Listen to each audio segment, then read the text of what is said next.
Good, we were able to transform our script, which was built using functions, and we created a class and put those functions inside that class, so they are now called methods. And while this is a use of a class, it's still not the best use of object-oriented programming paradigm, because we have a database here, a database object that is being created, but we are not treating it as a solid object. So we are opening it and closing it in every method. So what I'm thinking is we create a connection when we call the class, so when this function is executed, we create a connection there and we keep that connection opened. So I don't include this close method there, but I'll leave the commit method in case there is no table and a table will be created and the changes will be committed to the open connection. Now, because we have a connection open there, we don't need to establish a new one in each method. And we don't even need to create a cursor object, because the cursor object is being created in here. So we get rid of those two lines in every single method. So in view we have a cursor object when we go here and then we execute this statement to that cursor object, so that is good. Then we go down here, these two as well, and for the delete method and update as well. Great. Now let's see how this goes. Let me make this closer.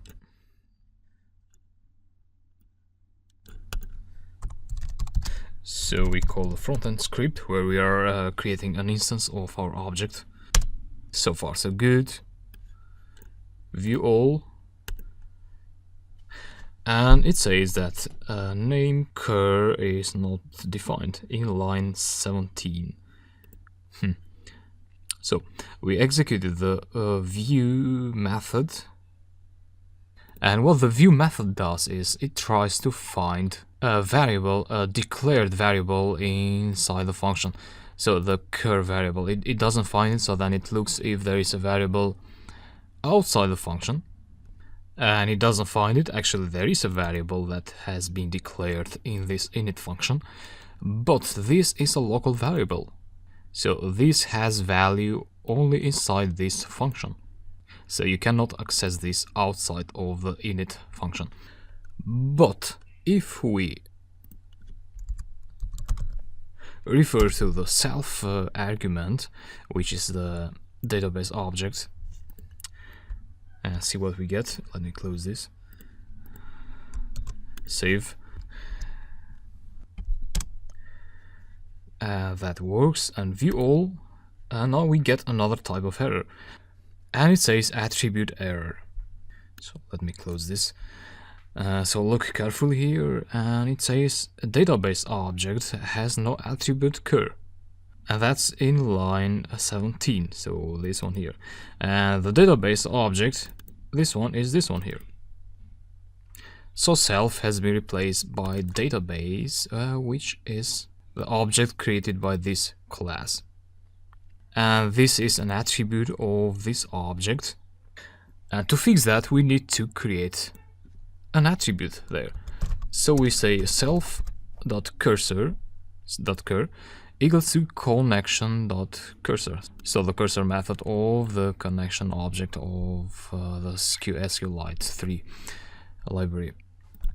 Now if we try again the code, it says name cur is not defined in line 8. So now that we created an attribute, this is trying to find the variable cur, so the local variable cur, which is not in this function, because now this is an attribute of the class. So that means we need to refer to self here as well, so to the object, and then cur execute and so on. So if we try this now, view all, we get another line, cur is not defined in line 18. So here, that means you need to do the same, and we don't have any cur variable anymore. We have the cur attribute. So now if I run this again, I'll get probably an error about the connection this time. The con variable. Con is not defined in line 19. So again, this view function is trying to find the variable con connection. So self commit there and here as well. So you declare the attribute there, and there you commit the changes down here. And self connection close. So that looks good now. Rows equals to this, so rows is just a local variable that is created here, and then we return the fetched rows from this expression. So this method returns this when it is being called in this script just here. Good. And yeah, let me try what we have at this point. Line 7, name con is not defined. Oh yeah, we need to do the same for these two, and everything looks good now. So let's try again. Yeah, view all, and now we get the data there. But when I press it for the second time, we get yet another error. And so it says cannot operate on a closed database. So why is that? Well, I pressed the view button once and this method was executed, so the cursor object was able to fetch this data, and then we closed the connection and returned the rows. So we are able to get those 3 rows there. But then when I press the view button for a second time, the view method faces a closed connection. So that's why you get this cannot operate on a closed database error. So, and see what we get. So view all, it's working well. Yep. That means we can go ahead and modify the other methods. So self cursor and self connection, and remove this close. Let's think about closing the connection later on. So don't focus on that now. Just try to make these methods work. Self here, self there, and there. Again for the delete method, and yep, remove the connection close.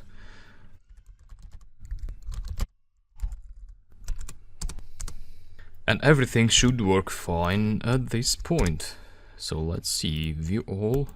Yeah, this is working. Let's search for something. Let's see, and search entry. Oh, we got one cursor there. So cur is not defined in search. Oh yeah. Sorry. Okay, again. You all. Let's see, search entry. And yet another name error. Name rows is not defined. Oh, so by mistake I converted this local variable to an attribute. So rows here, rows there. Okay, one more time. The all. And now it seems to be working. So let's add some data.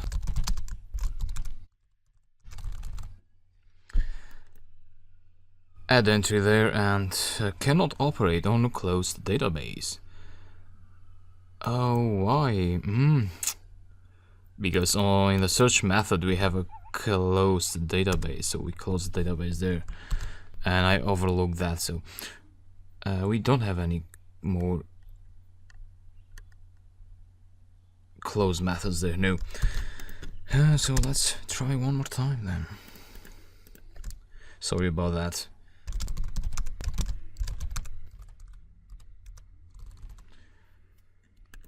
Add entry, and now it seems to be working fine. Great.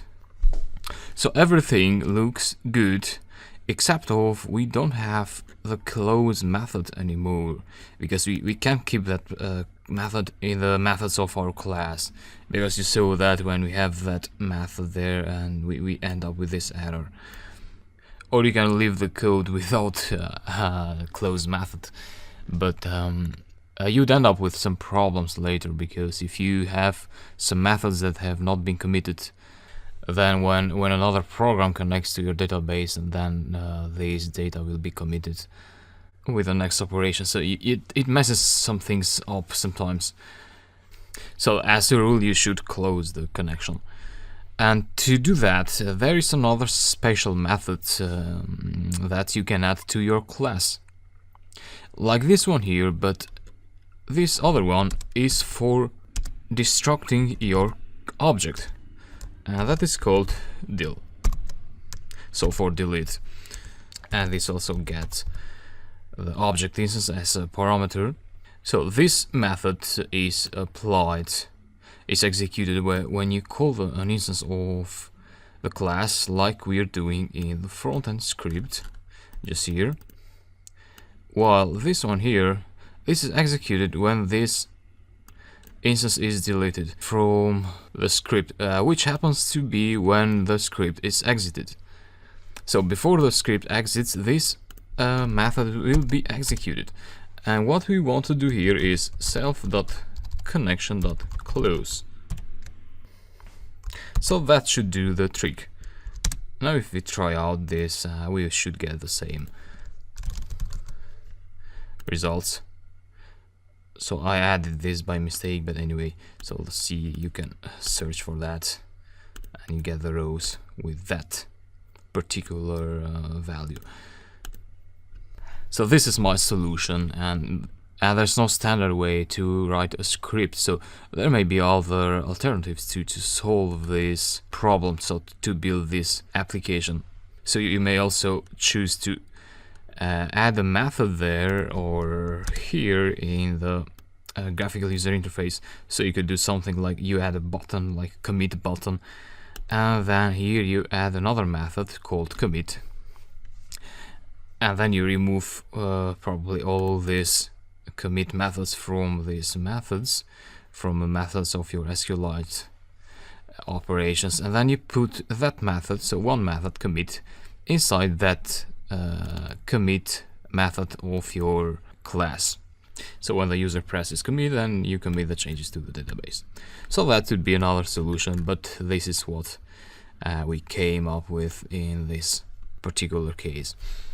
So I hope you understand a few things now. And this is rarely used, so normally you only have to use init and then the other methods. But this is appropriate when you want to apply something just before exiting the program. So that's great, and in the next lecture I will write another class.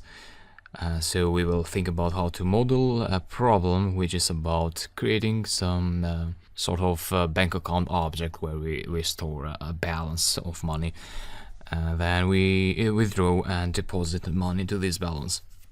Now, as an exercise, you can convert this script, so the Tkinter part of the program, the front end, into an object-oriented form. So you put this inside a class and try to come up with a good solution. I'll also provide you a solution to this, but before that I'd like you to try out yourself, so you practice object-oriented programming a little bit. Yeah, that's good. With that, I'll see you in the next lecture.